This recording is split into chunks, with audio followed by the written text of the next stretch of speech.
de la République démocratique du Congo porte à la connaissance de l'opinion nationale et internationale de l'exécution sommaire des 17 civils par la coalition RDF-AFC et M23 le dimanche 22 juin 2025 aux environs de 18h30 au village de Mounsindi, en chefferie de Ngweshe, dans le territoire de Walungu. Là, nous sommes en province du Sud-Kivu.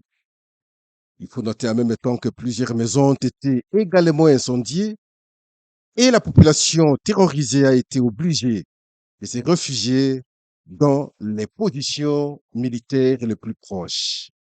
C'est déplorable. En toute réalité, c'est que le M23 fait dans la partie est de notre pays, la partie où ils occupent à ce jour. Beaucoup de crimes sont dénoncés et beaucoup de crimes sont commis. C'est très déplorable.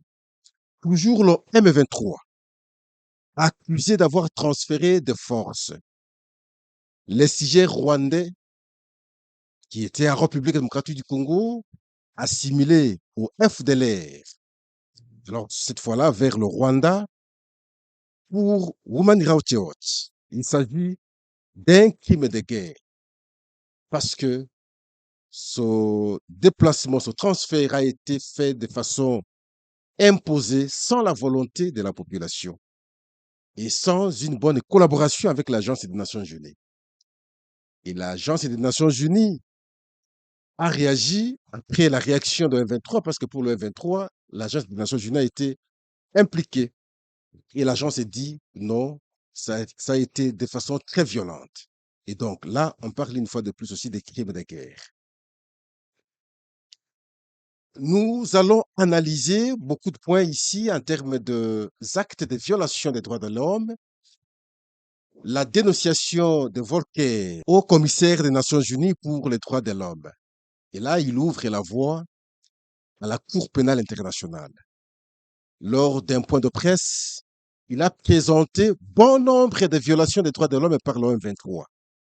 Ça va nous aider à pouvoir analyser et vous allez comprendre que le M23, c'est un danger pour la République démocratique du Congo. Il y a un communiqué rwandais en Rwanda qui circule. Ici, nous ne savons pas confirmer en toute réalité son authenticité. Il fait état de la santé critique de Paul Kagame, qui traverserait à ce jour des graves crises de santé. On appelle la population à rester calme. Selon ce communiqué,